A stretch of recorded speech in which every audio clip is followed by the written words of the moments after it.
and welcome back to another episode of Build with a Plan. Coach David here. Hope you guys are having a good week. I took last week off. We had Canada Day here in Canada, so it was kind of a mixed up week, so I decided to take the week off, enjoy some time with the family, get some work done around the house. I hope everyone out there had a good first of the week, 1st of July as well, either Canada Day or Independence Day down in the U.S. on the 4th there. Well, today I want to talk about, I go on a lot about, knowing your numbers, understanding who you need to talk to, and why it's important to talk to those people. So today we're going to do a bit of a case study. As I mentioned, I talk a lot about how you need to know your numbers. You need to know what your ideal customers are. So let's take a look at this. I'm working with this client right now, and we did a deep dive into the sort of the demographics of their customers. Okay, so now he's got 204 customers. It sounds like a decent amount, right? Some days are very busy.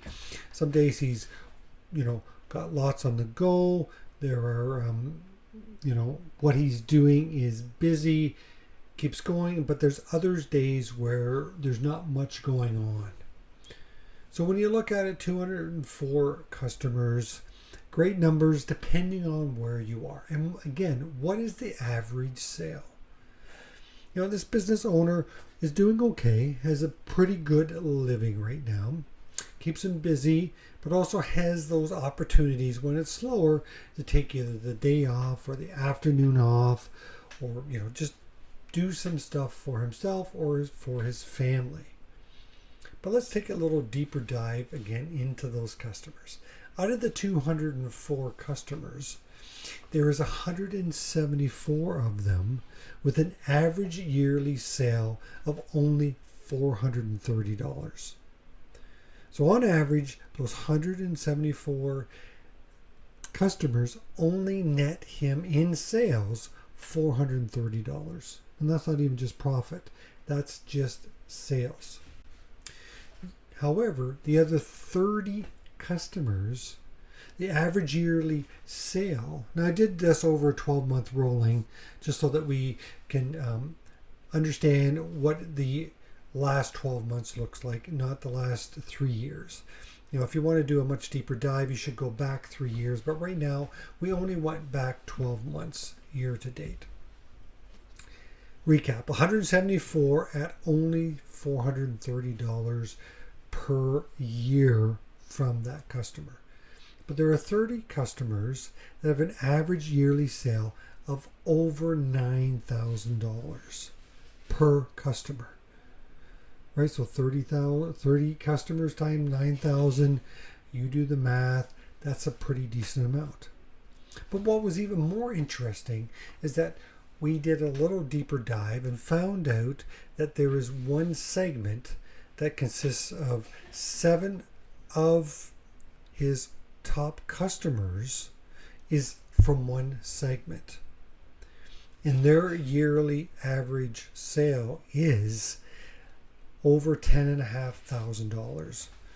So it's kind of almost the cream of the crop. But what this allowed us to do is identify where is his profitable segment. He's got 7 customers in that segment already. So that net him at $10,500+ a year. That's pretty good. That was over $71,000 just from those 7 customers. So what does that tell you? Or what should that tell you? That you can build on that segment.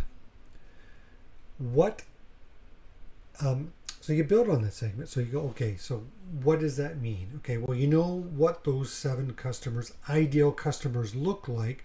So now you know who to go after. How do you add that? Obviously, if you can add 1 or 2 from that segment, you're looking at, on average, $10,500 of increased revenue. So obviously, if you added 10 of those, that's $100,000. Now, obviously, right now we only have 7. But again, the interesting point is these customers just kind of came word of mouth. There was no attracting these customers. And mainly because he didn't understand that those were ideal customers for him. As I mentioned, there was 30 customers that were at 9,000 plus average yearly sale.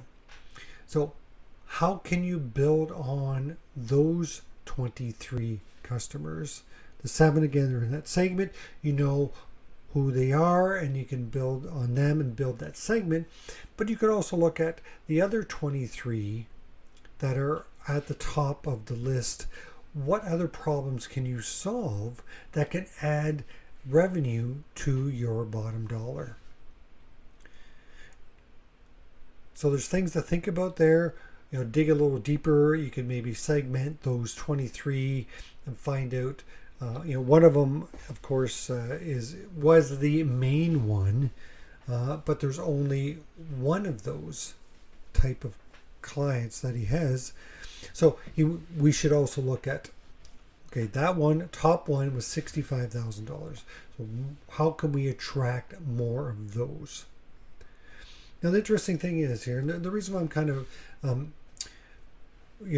going over this again and again is because if you don't take a deep dive at your customer or client list and understand, where they're coming from, who are the profitable ones, who are the ones that you want to work with. When you figure that out, then you know who to target to build your business properly. Now, of course, the 174 that are at $430,000 or $430, on average sale. You could segment those out further and find out, there were some that are around $1,000 and some that were under $100. And we're talking about average here. So we could segment that out a bit more and then understand who should we go after a little bit more and who should we not even worry about. Sometimes you do have to say no to certain clients, but or say no to certain customers depending on what their net sales are or revenue to you and how much time you are actually spending on that. But this particular client of mine, he is not busy enough to start saying no.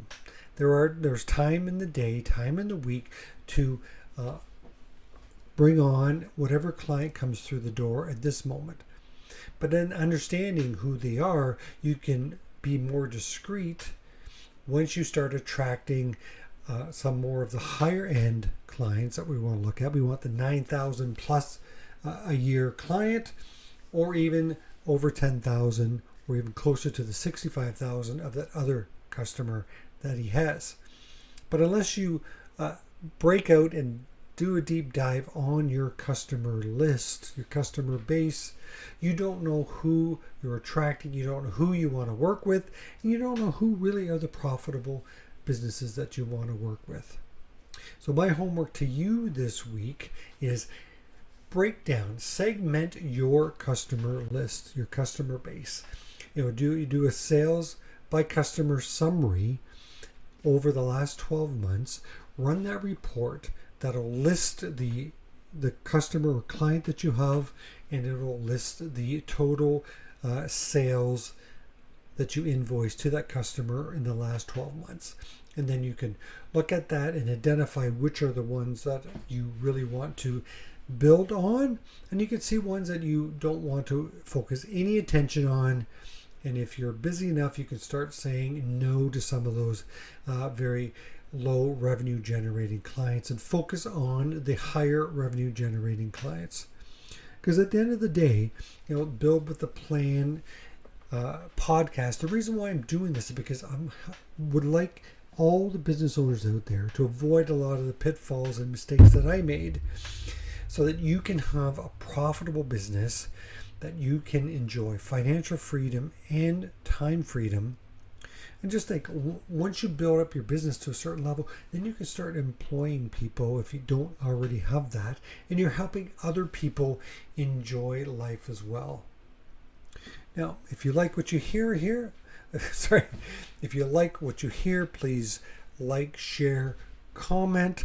I don't do really any advertising for this, so the only way we can get the message out on this podcast is for you to share it. So I would love for you to do that. But if you have any questions that you want me to answer on any podcast, reach out to me. You can get a hold of me at david@yourfsmatrix.com. That's David at your F as in Frank, S as in Sam, matrix.com. You can email me directly with any questions or find us on all the socials with at your FS Matrix. All right, hopefully you will share, like, and comment. And until next time, Coach David out.